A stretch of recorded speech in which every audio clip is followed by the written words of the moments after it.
July 1st through 5th. Welcome to the Gospel According to Kinison, and I am your man. I am your host, the illustrious Bill Kinison, and I'm excited to be here, especially after I missed last week. And I apologize for that. That was totally unavoidable and unexpected, but we're here today. And I've got some good things to tell you. We want to pray for some folks. To start with, Sherry, we weren't on last week, so we couldn't tell them that we lost a friend, not a close friend, but a friend in Olivia Newton-John. And I have to say my experiences with her were, she was very loving, very kind, compassionate person. Also, I think she was very involved in breast cancer research. And also, a closer friend to us, very close friend, Denise Dowse. All right, thank you, Dr. Jill. Now I feel like Joe. Well, they won't let me ask much.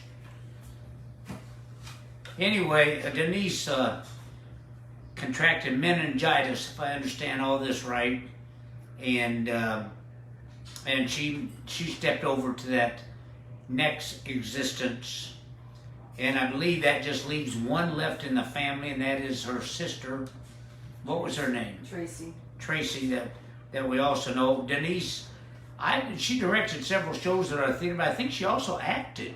She did. Her and Tommy Ford brought That's South right. of where we live. South of where we live. That was the first time we actually met them, or met her, and we had a bunch of stars in that. But we're gonna miss Denise. She very, very, very good lady, Christian lady, and we're going to miss her. And our prayers go out to Tracy, her sister, and their family. Good morning, Don, Cheryl, and Keith from Del Mar. All right. Good morning, Valerie. I owe you a phone call. To Valerie? Yeah, I owe her a phone call. I just haven't had time to call. Yeah, we've really been up against it this week. Steve Kaufman. Steve? Well, that's actually August. August. Is it August or autumn?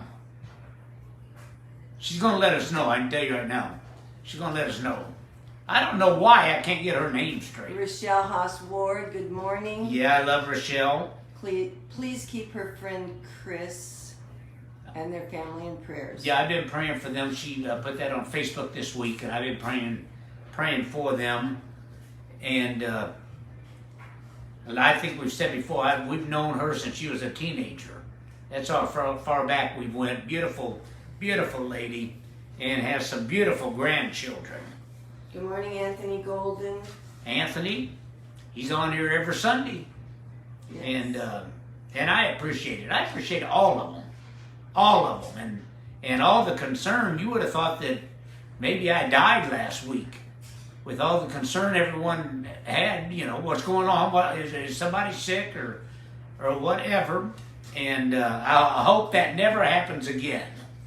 Tim Stern, good morning. Who? Tim Stern. Tim. That's my golfing pro. Well. They're from Villa Verde, and a fantastic person. I loved Tim when he was at when he was the pro at Villa Verde, and him and his lovely family. He has beautiful children. He said, good morning from Southern California, Bill. That's Tim? Oh, yeah. Well, he travels around, though, I think. But he lives in Southern California. Good morning, Cousin Paulette. And now that Paulette... See you, I know who she is. Paulette, love her. And we're still praying for her physically. And now she's in a legal battle over that finger, losing that finger. So we're praying for that. Also, I want to mention that yesterday was the anniversary for Ginger, our daughter, and her son-in-law. 5 year, her son-in-law, my son-in-law. God, I do feel like Joe Biden. I do. Anyhow, that was their 5th anniversary, and we got to spend time with them yesterday, and then the night before we actually celebrated that. And as you can probably hear, we've got the grandkids. You guys want to come up here? Here's Miss my Hernandez, beautiful good granddaughter. morning. There is, what's your name? This is beautiful Scarlett. And they can't see you. Let me pick you up. This here's the hot shot. This is Finnegan, our little grandson. And somebody has a birthday this month. It's Finnegan's birthday. Is it your birthday? Yeah. How old you gonna be? 4. 4? Yeah. Oh man, well, you're getting too big now for me to hold. What you want for your birthday? Dinosaur. Dinosaurs. More dinosaurs. Oh my Yeah. goodness. He's looking under here trying to see the camera. You're a little too small there, buddy. Hey, you want to go see camera? Yeah. Camera. Camera. At the cam. There. And the camera phone. Say preach, Papa. All right, I will. Mike. All right. Anything else, Sharon? Let's see. Who else? Mike No, Clark. Go on in the other room. Come on, Finn. Huh? Mike Clark. Mike Clark? Yep. Anyway, Tim Stern says Scarlett has gotten so big. Come on. and she is so beautiful. And she starts school, I think, in 8 days. He Not told me it this was 8 week. days. Yeah. Well, all next week and then on Tuesday. Yeah. All right. Now I want to deal with something, and some of you may get upset with me, and that's up to you. I've got to comment on what has went on this week, and let me explain something, because people have this idea that preachers, which I don't consider myself one, but preachers should not have an opinion about politics. Well, if you look at Jesus, when he was 7 years old, he and his parents saw 2,000 people, 2,000 men hung on crosses and crucified for uprising against the Roman government. He was 7 years old. And the Roman government wouldn't even let them take the bodies off of the crosses. Made them leave it there for wild dogs and animals or whatever to devour them, and they weren't allowed to even bury them. Now, this is what this was his introduction basically to the Roman government at that time. And we spiritualize just about everything that Jesus said, but he really made many comments about the Roman government. And as you eventually know, it was the Romans that hung him on a cross. But it was by the order of the high priest of the Jewish faith, and actually they were working together for finances. If you remember when Jesus went into the temple and he turned over the tables, well, what they were doing is that Rome had their money, and the Jews had their money. Except the Romans would not accept the Jewish money, so they would make them transfer it into the Roman monetary system, and would take a large chunk of it for their percentage of them doing that. The reason I'm saying that is I'm going to make some comments here. And I'm just trying to save you from writing me and telling me I don't have a right to say anything politically. Yes, I do.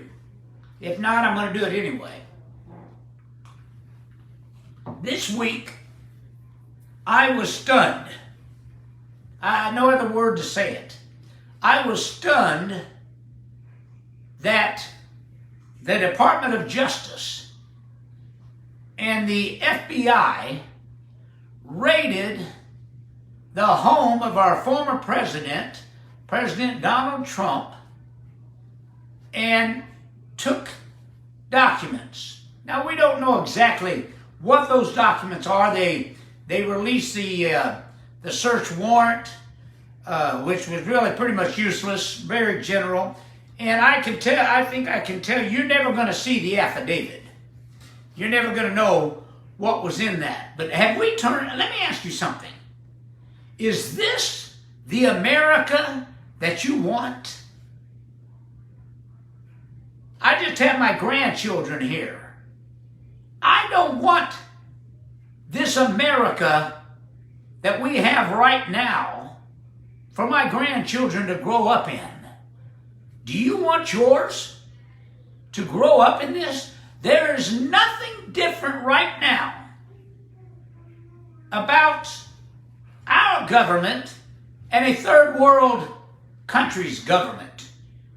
I thought it was only third world countries or China or even Russia that would imprison or kill their opponents.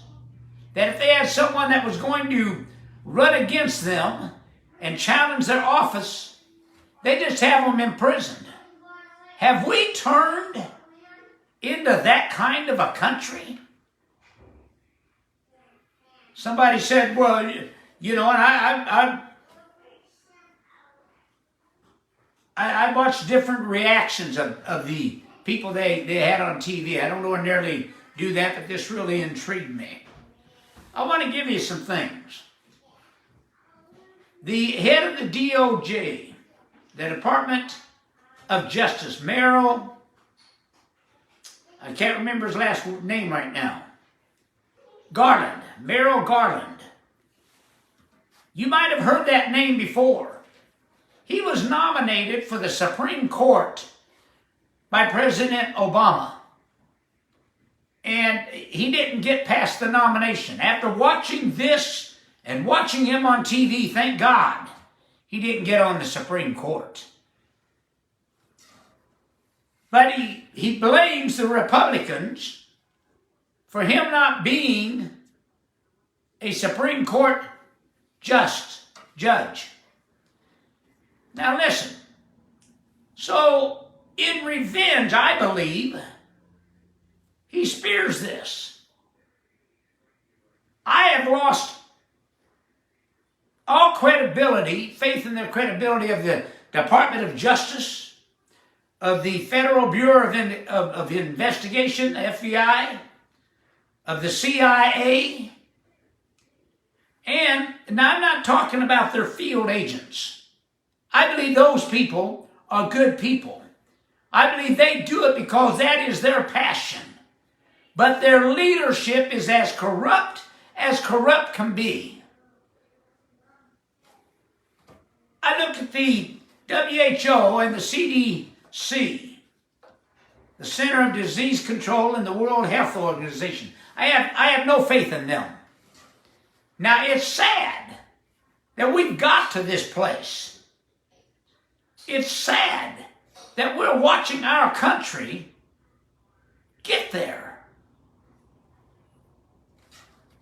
The Congress, I can't even say Congress, the Democrats, passed a bill this week. And in that bill, which by the way, I want to explain something.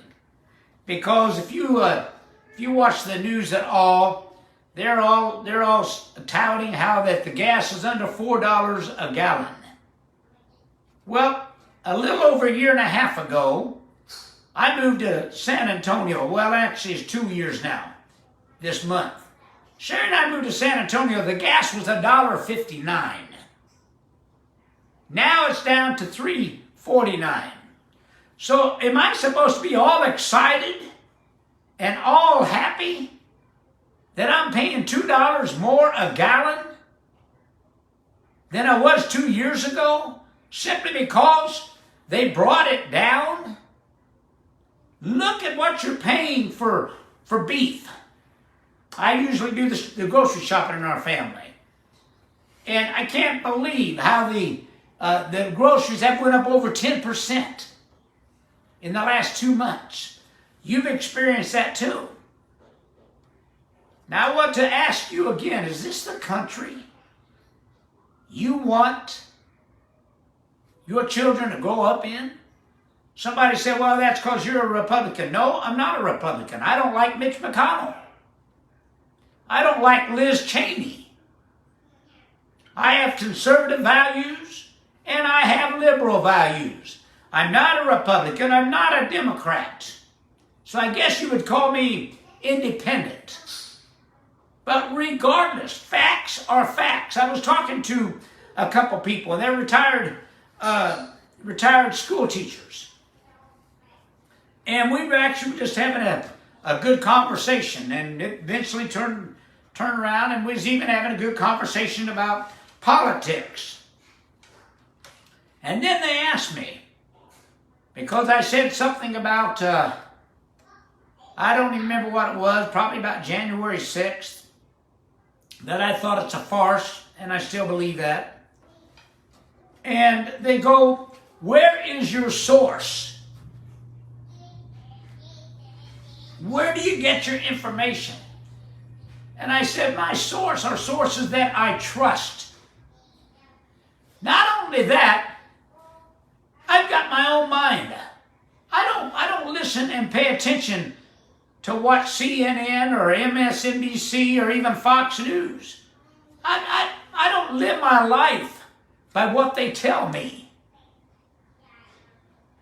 I find out for myself. I am an American. I'm proud to be an American.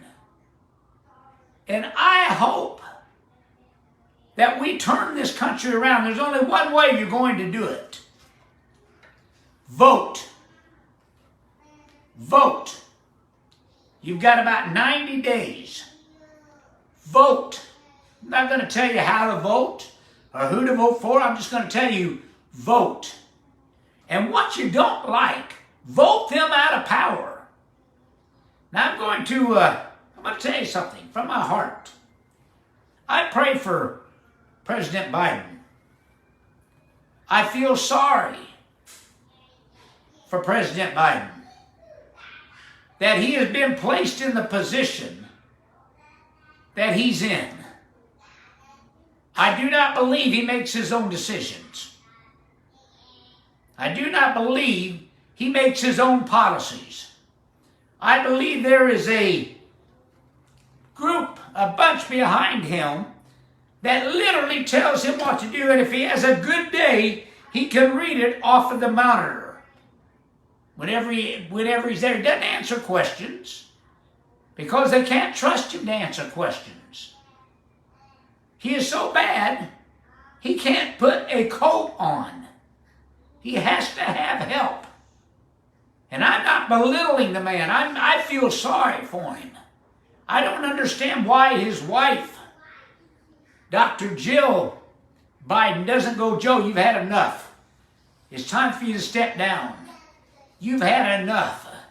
But this was the exact plan that whoever is in power, I have my thoughts, but I won't give you those. Whoever is in running the show, so to speak, they got the person that they wanted to get in there, someone that they could control. Not only able to control, Joe can't think for himself. And I ask that you hold him up in prayer. Now I find the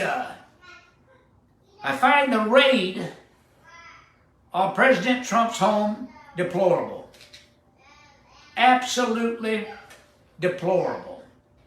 Somebody said, well, then they need to, if he's got stuff, they need to find it. Well, okay, why did they do nothing with Hillary Clinton? Had over 38,000 top secret, top classified emails that her attorney took a hammer to the server and destroyed it. Why didn't they raid her home? President Barack Obama has over 30,000 documents that are classified. They've asked for it. They have never got it. The National Archives have asked it. They've never got it. Why don't they raid his home? George Bush still has his classified documents. Why didn't they raid his home? The only reason is they're scared to death that Donald Trump is going to be your next president. Well, I'm going to tell you how I feel. Let the people decide. Let the people decide. Don't start pulling all these shenanigans. Don't start doing all this stuff that I think is illegal. And shame on every one of them that's in the middle of that. Somebody said, well, I still don't think you should be able to comment on it. Well, first, I'm not a preacher. Second, I don't have I'm not registered with the Internal Revenue Service, and I'll get to that in a moment, to where I can give tax deductible receipts to those that give gifts. And the reason is I don't want them to be able to control what I say. There is only one church that is recognized in the United States. You may not know this. That's the Catholic Church. All other churches, all other religions are non-profit organizations. If you don't believe me, ask your pastor. And he can look and see that they're non-profit organizations. They are not a church. Now, I don't have respect for the Internal Revenue Service. They've lost their credibility as far as I'm concerned. And now they're going to double, more than double. Right now they have over 76,000 agents. With this bill that the Democrats passed this week, not one Republican voted for it, they will have over 160,000 agents. Now we're told that they're going to go after big corporations, they always say that, and wealthy people. The problem is, big corporations and wealthy people can afford the attorneys and the accountants to fight it. You can't. Most of you cannot. So where do you think they're really going to go? Not only that, now your IRS agents will be armed and will be able to use force, as they said, if necessary. Folks, is this the America that I grew up in? I find it very, very difficult. All right, I want to get into our lesson here this morning. I want you to know, regardless of all that's going on, that the God in you is operating and controlling all activity. That stuff can all go on. I'm not going to allow it to affect me because I live by the God in me. I really believe, and I've said this before, but I'm going to repeat it. I really believe that even my mistakes are ordained by God to bring me to where He wants me to be.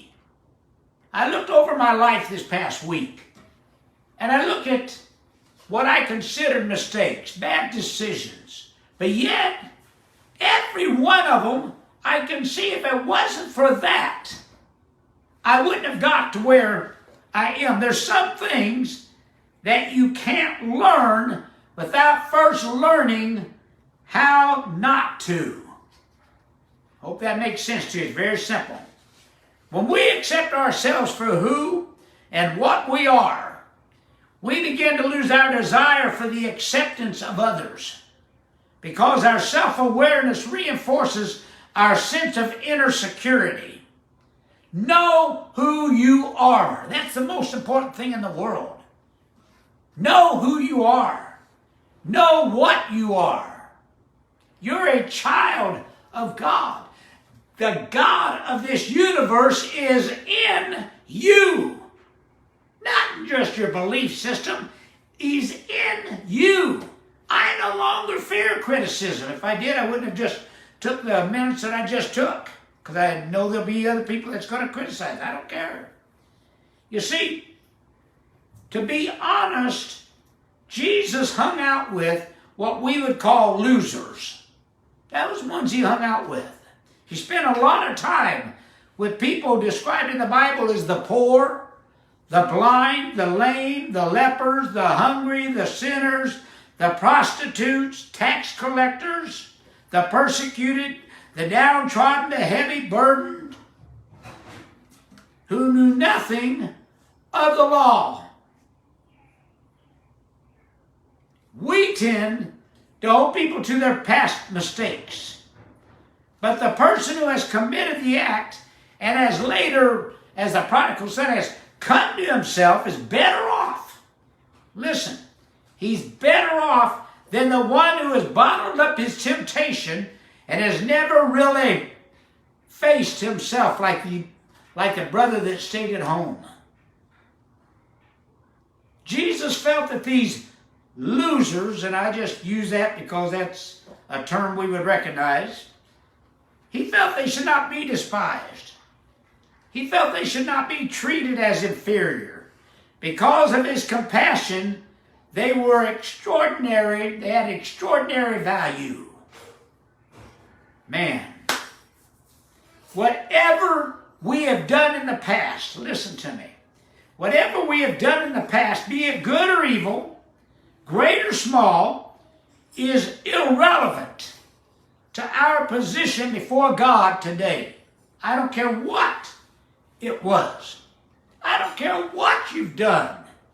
You're the only one condemning you. You're like the lady when Jesus said, "Where are your accusers?" She said, "Only you." And he said, "Neither do I condemn thee." Listen, people that have failed have only taken a long route rather than a simple route to maturity. That's all. That's all. They just took a longer route than they had to, but they still got to the place they were supposed to get. You see, those that get into truth are going to be free. Because when you know the truth, you are made free.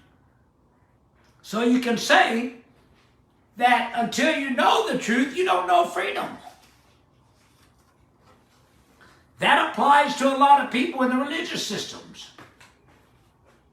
Well, we're out of time? Mm-hmm. Sure, I just got started. All right. Heavenly Father, I thank you for this time you gave us this morning. And I ask that these words touch their heart. I ask that those that need a healing, bring healing into their body and their life. Let the God in them stand up and heal that body. Those that need blessings, I don't care what the economy looks like. You are our giver. And give them the financial blessings that they desire. Not that they need, but they desire. Giving them joy, and that more abundantly. I'll give you all the praise. We'll finish this next week. God love you. Sherry loves you. I love you.